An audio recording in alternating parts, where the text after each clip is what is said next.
Hello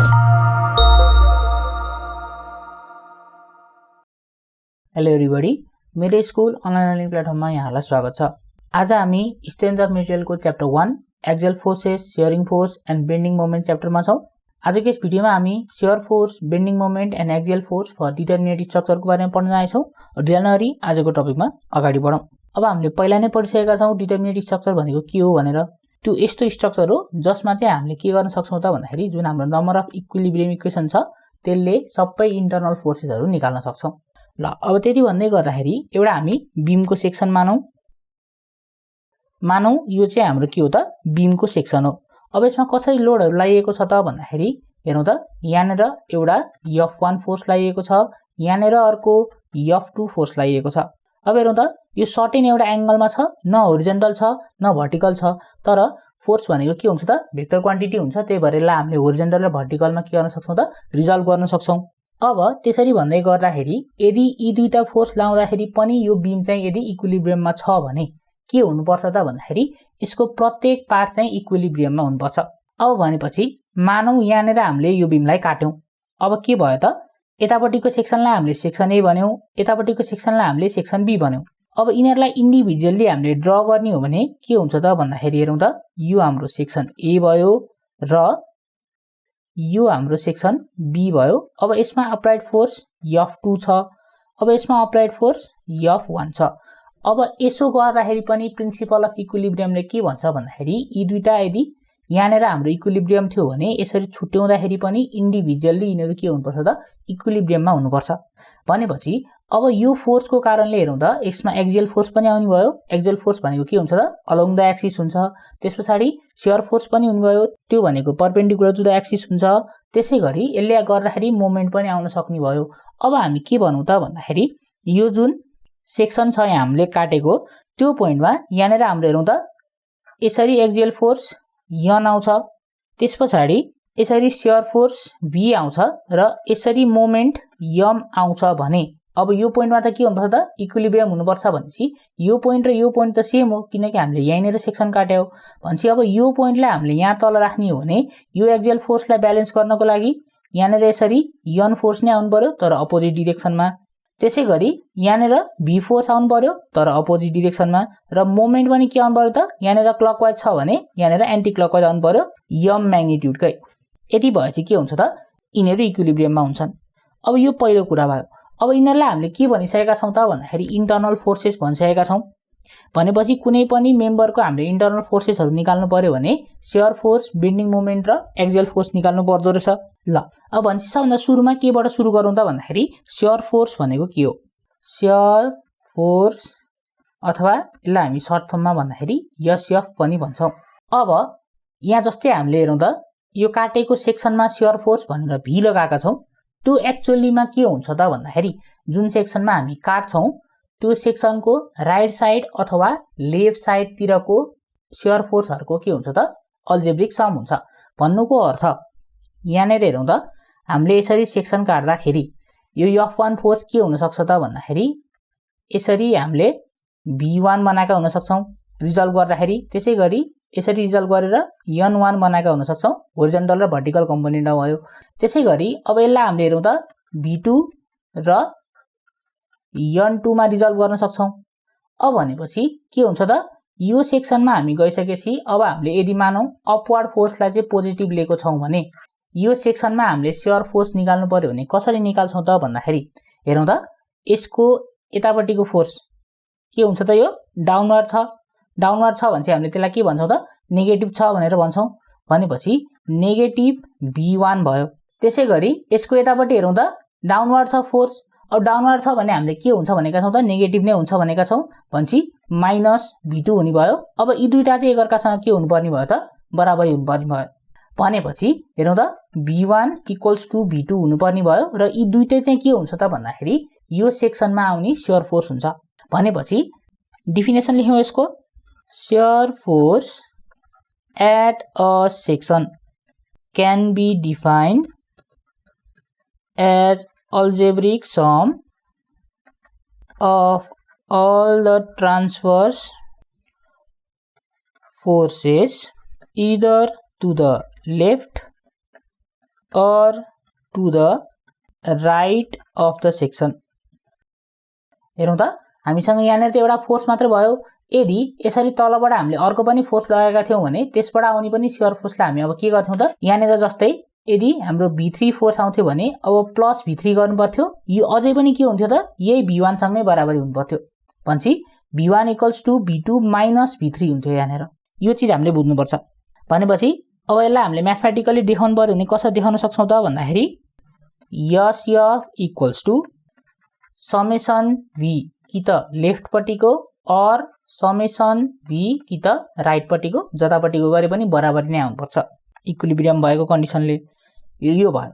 अब यसमा हामीले के चीज पनि एउटा ध्यान पुर्याउनु पर्छ त भन्दाखेरि सबभन्दा इम्पोर्टेन्ट चीज साइन कन्भेन्सन।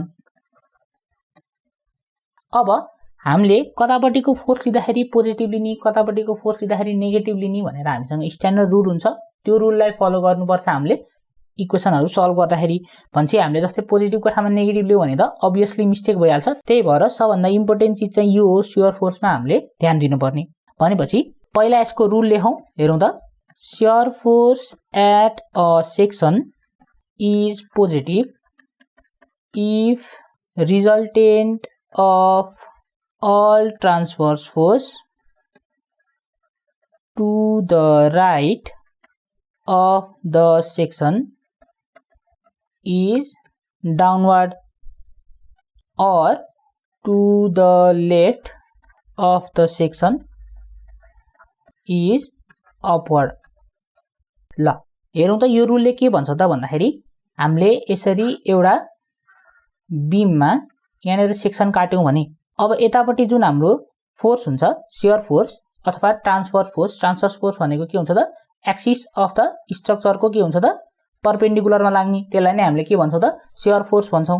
भनेपछि अब shear force at a section is positive if the resultant of all transverse forces to the right of the section is downward. भनेपछि राइट अफ द सेक्सन भनेपछि कतापट्टि भयो त यो साइडपट्टि भयो। अब यो साइडमा यसरी हामीले फोर्स लगाएका छौं र डिफ्रेन्ट फोर्स लगाएका छौं भने मानौ यसको भर्टिकल कम्पोनेन्ट यो V1 छ, यसको भर्टिकल कम्पोनेन्ट यो V2 छ।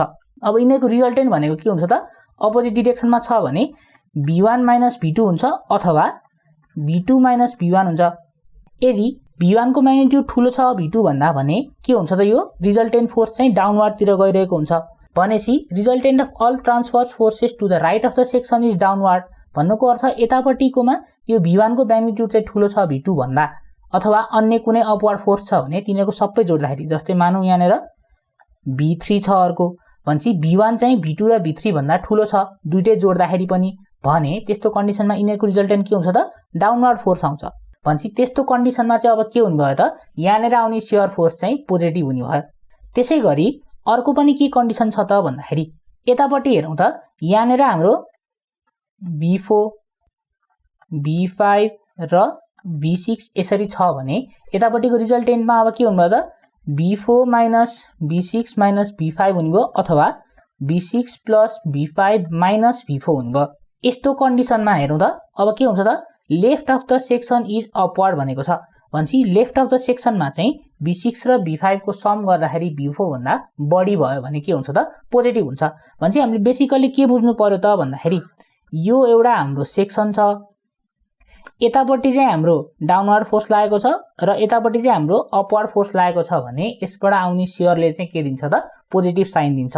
भनेपछि अब यसलाई हामीले हेरौं त घुमाएर बुझ्ने हो भने कस्तो खालको रोटेसन ल्याउँछ त यसले क्लकवाइज रोटेसन ल्याउँछ।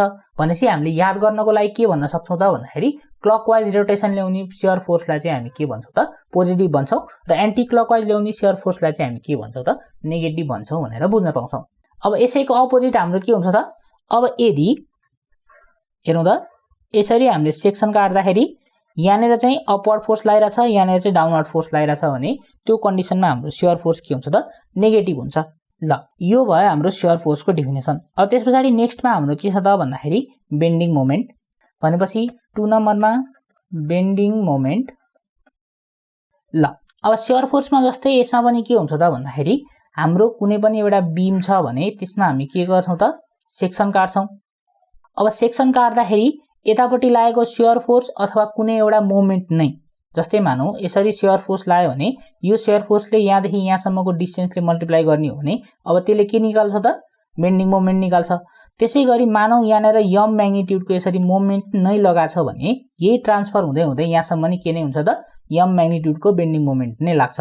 भनेपछि यस्तो कन्डिसनमा हाम्रो जुन बेन्डिङ मोमेन्ट यो सेक्सनमा आउँछ त्यसलाई हामी के भन्छौँ त bending moment at a section भन्छौँ। भनेपछि बेन्डिङ मोमेन्ट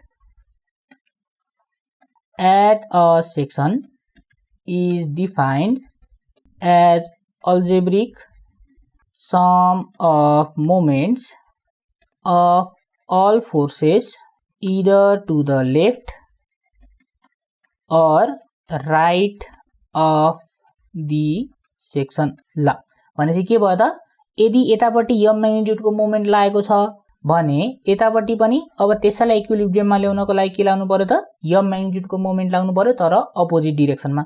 भनेपछि अब यहाँनेर कुन मोमेन्ट लागेको छ भनेर हामीले हेर्नु पर्यो भने यतापट्टिको हेर्दा पनि भयो यतापट्टिको हेर्दा पनि भयो दुईटै बराबरी हुन्छ।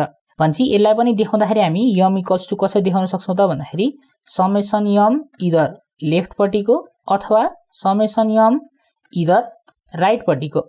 ल यो भयो। अब यसमा पनि हाम्रो के हुन्छ त भन्दाखेरि साइन कन्भेन्सन हुन्छ। भनेपछि साइन कन्भेन्सन अब मानौ हामीसँग एउटा बीम छ यदि हामीले लगाएको बेन्डिङ मोमेन्टले यो बीमलाई कन्केभ अपवार्ड पार्यो भने भन्नुको अर्थ हुन त बीम डिफ्लेक्ट भएको हामी देख्न त देख्दैनौँ तर हाइपोथेटिकली कुरा गर्दाखेरि यदि बेन्डिङ मोमेन्टले हाम्रो बीमलाई कस्तो पारिदिन्छ त यस्तो पारिदिन्छ यो के भयो त कन्केभ अपवार्ड भयो किनकि अपवार्डपट्टि यसको के भएको छ त डिफ्लेक्सन भएको छ। भनेपछि यस्तो कन्डिसनमा ल्याउने मोमेन्टलाई चाहिँ हामी के भन्छौँ त पोजिटिभ मोमेन्ट भन्छौँ। भनेपछि अब यहाँनिर हामीले सेक्सन काटेका छौँ भने हेरौँ त कसरी ल्याउँछ त कुन मोमेन्टले यसलाई ल्याउँछ त यस्तो गर्नलाई।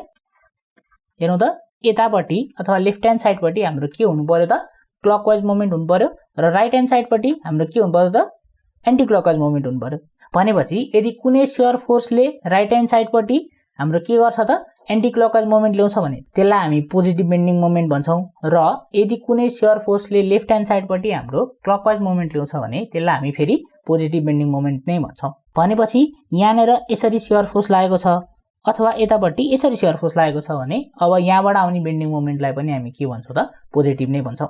भनेपछि 1 नम्बरमा positive bending moment occurs when the structure concaves upward or if resultant bending moment to the right is anticlockwise or to the left is clockwise। ल भन्छ हेरौँ त यसले के भन्यो त भन्दाखेरि positive bending moment occurs when the structure concaves upward यो त हामीले यहाँबाट बुझिसक्यौँ। त्यसैगरी or if resultant bending moment to the right is anti clockwise भनेपछि राइट साइडतिरको रिजल्टेन्ट बेन्डिङ मोमेन्ट हेरौँ है हामीले जस्तै यहाँनिर दुईटा तिनवटा फोर्सहरू यसरी आएको छ अथवा मोमेन्ट नै पनि अरू आएको छ भने यिनीहरूको रिजल्टेन्ट निकाल्नुपर्छ। रिजल्टेन्ट निकाल्दाखेरि हामी के गर्छौँ त एउटै डिरेक्सनको लागि जोड्छौँ र अपोजिट डिरेक्सनको लागि के गर्छौँ त घटाउँछौँ। त्यसबाट आएको रिजल्टेन्ट बेन्डिङ मोमेन्ट चाहिँ के हुनु पर्यो त यतापट्टि साइडमा एन्टी क्लकवाइज हुनु पर्यो अथवा राइट साइडमा एन्टी क्लकवाइज हुनु पर्यो। त्यसैगरी लेफ्ट साइडमा चाहिँ के हुनु पर्यो त क्लकवाइज हुनु पर्यो। त्यो कन्डिसनमा बेन्डिङ मोमेन्ट चाहिँ के हुन्छ त पोजिटिभ हुन्छ। अब यसैको उल्टो यदि यतापट्टि चाहिँ एन्टी क्लकवाइज भयो भने र यतापट्टि चाहिँ क्लकवाइज भयो भने अब के हुन्छ त नेगेटिभ हुन्छ। ल यो भयो हाम्रो बेन्डिङ मोमेन्टको साइन कन्भेन्सन। अब यस पछाडि हेरौँ नेक्स्टमा हाम्रो के छ त एक्सियल फोर्स छ। भनेपछि 3 नम्बरमा axial force at a section. ल अब बेन्डिङ मोमेन्ट र शियर फोर्स जस्तै एक्सियल फोर्स पनि के हो त भन्दाखेरि कुनै पनि एउटा सेक्सनमा त्यसको लेफ्ट र राइट साइडपट्टिको दुईटा मध्ये एउटा जुन भए पनि हामीले लिन्छौँ त्यसको के हो त अल्जेब्रिक सम हो एक्सियल फोर्सको। भनेपछि axial force at a section is the algebraic sum of all forces acting parallel to the longitudinal axis of the member on either side of that section। भनेपछि जस्तै यदि हामीसँग बीम छ एउटा यहाँनिर हामीले सेक्सन काट्यौँ यतापट्टि हाम्रो हेरौँ त यसरी एउटा एक्सियल फोर्स लागिरहेको छ र उतापट्टि हाम्रो यसरी एक्सियल फोर्स लागिरहेको छ भने यसको म्याग्निट्युड n छ भने अब त्यसलाई ब्यालेन्स गर्नको लागि यसको म्याग्निट्युड पनि के हुनु पर्यो त n हुनु पर्यो र यो सेक्सनमा कति एक्सियल फोर्स छ भनेर हामीले भन्दाखेरि यतापट्टिको हेरेर यो n भन्ने पनि भयो यतापट्टिको हेरेर यो n भन्ने पनि भयो अब यसमा पनि हाम्रो के लाग्छ त साइन कन्भेन्सन लाग्छ अब साइन कन्भेन्सन बुझ्नु भन्दा पहिले हामीले के बुझ्नुपर्छ त भन्दाखेरि एक्सियल फोर्स हाम्रो जम्मा जम्मी दुईटा टाइपको हुन्छ एउटा यो भइहाल्यो अर्को के हुन्छ त यसरी आउटवार्ड तिर लागिरहेको भनेपछि यसरी भित्र इनवार्ड तिर लागिरहेको छ भने यसलाई हामी के भन्छौं त कम्प्रेसिभ भन्छौं र यदि आउटवार्ड लागिरहेको छ भने यसलाई हामी टेन्साइल भन्छौं भनेपछि कम्प्रेसिभलाई हामी के भन्छौं त नेगेटिभ एक्सियल फोर्स भन्छौं र टेन्साइललाई हामी के भन्छौं त पोजिटिभ एक्सियल फोर्स भन्छौं भनेपछि यो चाहिँ के छ त सम्झिनलाई सजिलो छ ल यो भयो हाम्रो शेयरिङ फोर्स बेन्डिङ मोमेन्ट र एक्सियल फोर्सको कन्सेप्टहरु अब योसँग यो भिडियो यही सकिन्छ अब यसभन्दा पछाडिको भिडियोमा हामी के पढ्छौं त भन्दाखेरि shear force diagram bending moment diagram र एक्सियल फोर्स डायग्राम भनेको के हो र त्यो हामीले कसरी बनाउँछौं भनेर बेसिक आइडियाहरु लिन्छौं see you in the next video